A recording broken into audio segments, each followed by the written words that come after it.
Bonjour à toutes et à tous et merci d'avoir pris le rendez-vous pour suivre ce nouveau numéro de votre émission Regard Neuf. Aujourd'hui, nous allons une fois de plus parler de thérapie psychospirituelle, mais nous allons creuser un peu plus pour découvrir quelques formes de prières qui sont prises en compte dans le processus qui sont prises en compte par la thérapie psychospirituelle.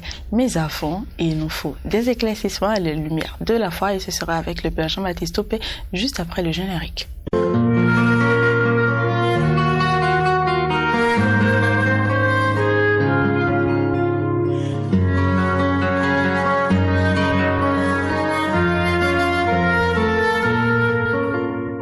Je l'annonçais en introduction, aujourd'hui nous allons découvrir quelques formes de prières qui sont prises en compte dans la thérapie psychospirituelle. Et avec le Père Jean-Baptiste Topé, directeur adjoint du Centre diocésain des éditions et des médias, nous allons parler aujourd'hui de la méditation. Bonjour mon Père. Bonjour Marianne. Merci d'être des nôtres. Toujours un plaisir. Alors dites-nous Père, qu'est-ce que la méditation?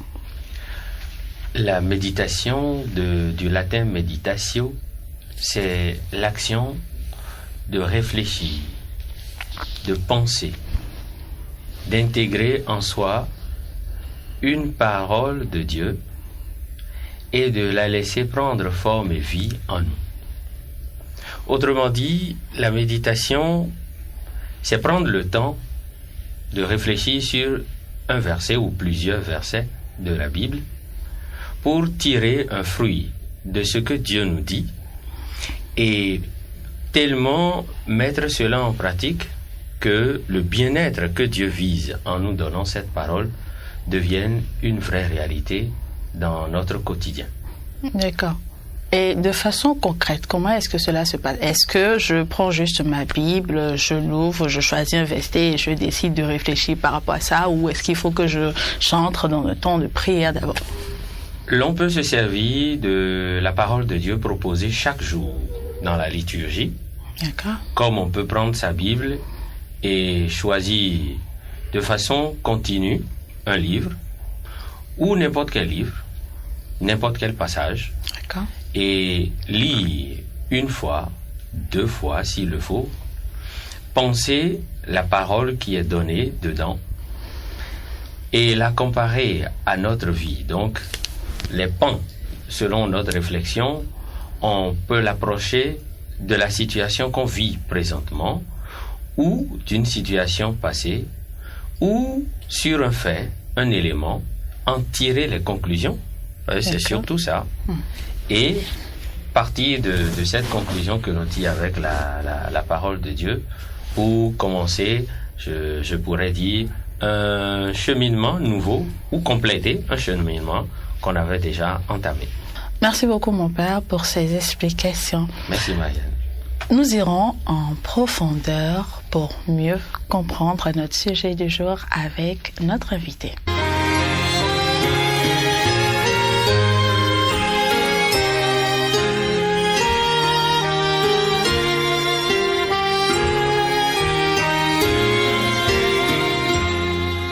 En profondeur, aujourd'hui, nous sommes à nouveau avec le Père Achille Lanviwanou. Il est l'aumônier diocésain adjoint des hôpitaux, prêtre de l'Église catholique de l'archidiocèse de Cotonou, mais également psychologue en formation.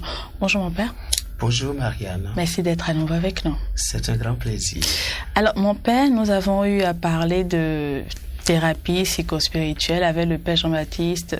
Nous avons parlé de l'accompagnement spirituel, mais aujourd'hui, nous avons parlé de la méditation. Dites-nous, quelle autre forme de prière est prise en compte dans la thérapie psychospirituelle? Je vais dire que tous les exercices de la spiritualité ont une dimension psychospirituelle. Et ici, je peux citer l'Eucharistie et la messe déjà, qui a une dimension psychospirituelle qui peut et même aider à la guérison intérieure. Le tout dépend de comment on vit cette Eucharistie. Il y a la Lectio Divina, la méditation, et dont a parlé le Père Jean-Baptiste. Il y a l'oraison qui est un cœur à cœur et qui aide aussi fortement dans la de la guérison des blessures intérieures. Et il y a les autres formes, les dévotions, les prières de dévotion, le chapelet et comment vous appelez, les litanies, et puis même le chemin de croix qui pourrait aider à la guérison des blessures intérieures. Donc il suffit d'être bien initié à la pratique et vous avez les effets qu'il faut. D'accord. Parlons de l'oraison. Vous venez de dire que c'est un cœur à cœur avec Dieu, mais on ne sait pas toujours comment faire l'oraison. Dites-nous un peu comment ça devrait se passer. Et quand on parle d'oraison, c'est une prière de présence à Dieu. D'accord. Et de connexion à Dieu. Et c'est une prière qui permet à l'individu d'être en colloque avec Dieu, en entretien avec Dieu. Et vous vous rappelez, avec la Bible, le Seigneur nous dit « Venez à moi, vous tous qui peinez sous le poids du fardeau, et moi je vous soulagerai. » Oui. Et ça, c'est dans Matthieu 11, 28. Et à un autre passage dans l'Ancien Testament, dans le livre d'Isaïe, et le Seigneur dira, la brebis perdue, je la retrouverai, celle qui est blessée, je la soignerai, et celle qui est faible, je lui donnerai des forces, et celle qui est malade, et je lui rendrai la santé. Et donc, l'oraison est un lieu où se réalisent ces paroles de Dieu.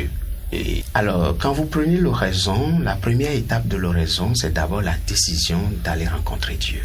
D'accord. Pour une situation que je vis. Alors, vous voyez, entre Dieu et la personne humaine, vous voyez un peu la force de Dieu par rapport à la puissance de Dieu. Donc, je vais rencontrer Dieu et alors on prend rendez-vous avec le Seigneur comme si on allait voir un thérapeute, par exemple. Et on y va. Et la deuxième étape de l'oraison, c'est que quand on est déjà en face du Seigneur, c'est-à-dire devant le Saint-Sacrement ou à un lieu très calme où on peut rencontrer le Seigneur, on peut se connecter à Dieu.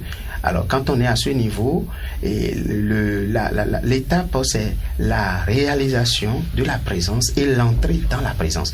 Et je pense que c'est ce qui est beaucoup plus difficile dans l'oraison, c'est pouvoir entrer dans cette présence de Dieu. Et donc, lorsque vous arrivez à entrer dans la présence, ça peut se faire à partir de petites paroles répétées. Et Jésus, je suis là, Jésus vient, ou et vous dites par exemple, Seigneur, viens à mon aide, ou bien vous prenez des chants Jésus, Jésus, Jésus. Donc ça permet de réaliser cette présence. Et quand vous êtes en face de Dieu maintenant, et la prière de l'oraison est beaucoup plus dans le silence du cœur. C'est le cœur qui s'exprime. Et donc, on contemple cette présence divine dans un silence profond. Et c'est là où Dieu agit.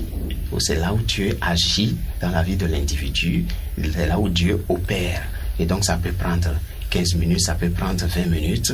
Le fait d'être dans cette simple présence de Dieu a ses effets. Et puis, du point de vue psychologique, et on peut même classer l'oraison dans les thérapies qu'on appelle complémentaires, les thérapies de pleine conscience par exemple. Et j'ajoute que la méditation est une des thérapies de la pleine conscience. Donc l'oraison aussi intègre cette thérapie de la pleine conscience et permet à l'individu de faire une concentration et une rencontre de son esprit avec le transcendant qui peut le sortir de ses difficultés et qui peut le faire voir autrement les situations dans lesquelles il se trouve. D'accord. Et recommander l'oraison à une personne qui se sait comme portant une blessure intérieure, est-ce que ce n'est pas peut-être une façon de voiler le problème? Alors, pour que l'oraison soit efficace, il faut à côté de l'oraison un accompagnement spirituel.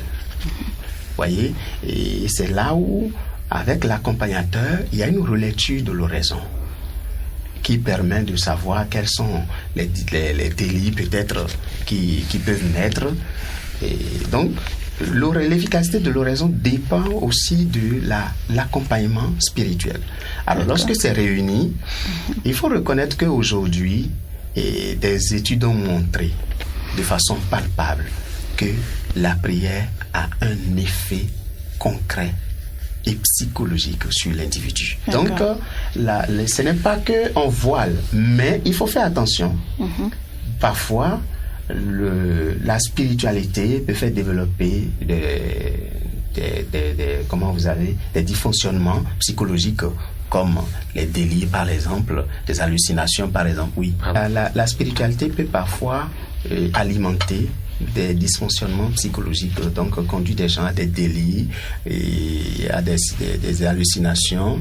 Et je pense que c'est ça que certains ont utilisé en parlant de l'hystérie. Il faut être initié à l'oraison, par exemple, pour pouvoir bénéficier pleinement de ces effets. Maintenant, lorsque vous n'êtes pas initié et puis vous imaginez vous-même un certain nombre de choses, vous pouvez être en face de vous-même. Vous pouvez être en face de vous-même et au lieu d'avoir les effets, vous pouvez tomber dans des considérations qui vont jusqu'à des troubles psychologiques et des hallucinations, des cauchemars ou je ne sais pas quoi, des visions, des fausses visions.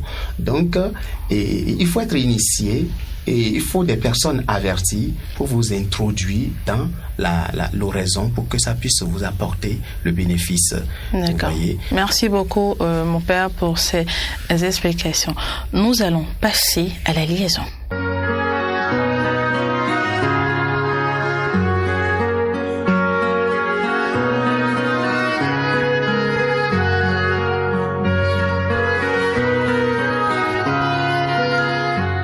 Pour la liaison, Père Jean-Baptiste, dites-nous comment peut-on arriver à réussir la méditation pour qu'elle puisse véritablement aider à guérir de ses blessures intérieures? Quand je fais recours au livre de Josué 1:8, je pense, Dieu invite à réfléchir sur sa parole, à méditer. Ce qui veut dire que on doit porter une attention sur la parole, on doit laisser Dieu investir notre mental et notre champ de réflexion. On ne devrait pas refuser d'engager, je dirais, le dialogue avec Dieu dans le temps de la méditation. On ne devrait pas refuser, car c'est se fermer à ce que Dieu voudrait nous dire. Donc, accepter d'entrer avec Dieu dans ce schéma de réflexion à partir de sa parole sur notre vie. Et ça s'enclenche. L'autre chose qui nous permettrait de voir que la méditation porte du fruit, je fais recours à Galates 5:22. Il s'agit du fruit de l'esprit. Donc la joie, la magnanimité et ces choses-là sont le résultat d'une bonne méditation. Alors la personne qui voudrait vraiment parvenir à gagner ces fruits de l'Esprit Saint doit toujours déterminer un moment pour la méditation, doit prendre un peu de temps. Ça ne peut pas être quelque chose de rapide en 5 minutes, non, il faudrait passer jusqu'à 10-15 minutes de méditation.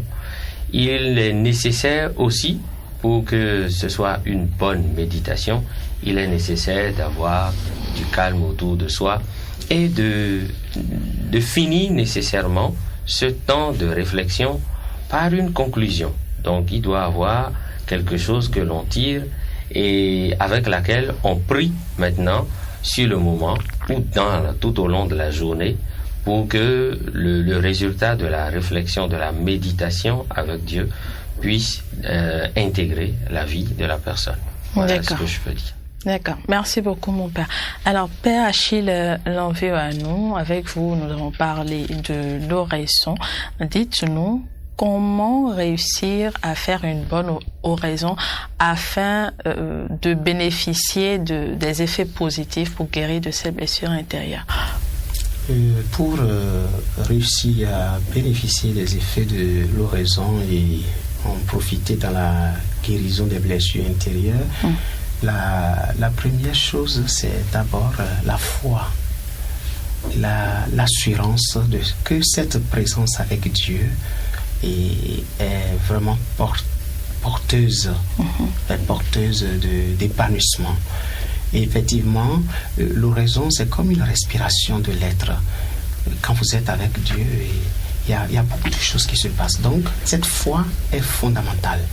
Et la deuxième chose, c'est la décision et la joie de partir pour. La troisième chose, c'est la persévérance. Parce que parfois, il n'est pas dit que tout de suite, quand je viens à l'oraison, j'ai, comment vous appelez, les effets palpables. Et il faut une certaine persévérance dans l'oraison. Il faut une certaine persévérance. Il faut même en faire une nourriture, je vais dire hebdomadaire, une nourriture. Et à la longue, on commence par sentir combien cette pratique forge l'intérieur de l'homme. Parce qu'à la rencontre de Dieu, vous avez toujours un impact sur votre vie intérieure. Donc, l'autre chose, il faut aussi avoir un accompagnateur à côté pour nous aider à faire la relecture de l'oraison. Donc, parfois, à la fin de l'oraison, vous notez ce que vous avez reçu, ce que vous avez vécu, et avec un accompagnateur, vous essayez de faire la relecture. Et la troisième chose la quatrième plutôt, par rapport à l'oraison, c'est de partir de l'oraison avec des résolutions concrètes par rapport à ce que Dieu, à la rencontre qu'on a eue avec Dieu. Par exemple, vous pouvez faire une oraison et l'élan de l'oraison se table sur le pardon. Alors, il faut entrer dans cette dynamique avec Dieu, que pardonner restaure l'homme. Pardonner relève l'homme. Donc, c'est des décisions qui peuvent venir de votre rencontre avec Dieu par rapport à vos blessures intérieures. Et donc, vous partez sur cela et l'événement, l'événement est assumé pleinement à la longue, à force des séances répétées par l'oraison. L'événement douloureux est assumé. Donc, c'est un peu ce que je peux dire. D'accord. Merci beaucoup, Père Achille, et merci, Père Jean-Baptiste, pour vos clarifications. Amis internautes, ce sera tout pour ce numéro que nous vous remercions d'avoir suivi. Nous espérons véritablement que les explications et les propositions des pères vous aideront à vous rapprocher davantage de Dieu pour qu'il puisse véritablement vous aider à penser vos blessures intérieures. Portez-vous bien, prenez soin de vous et à très bientôt.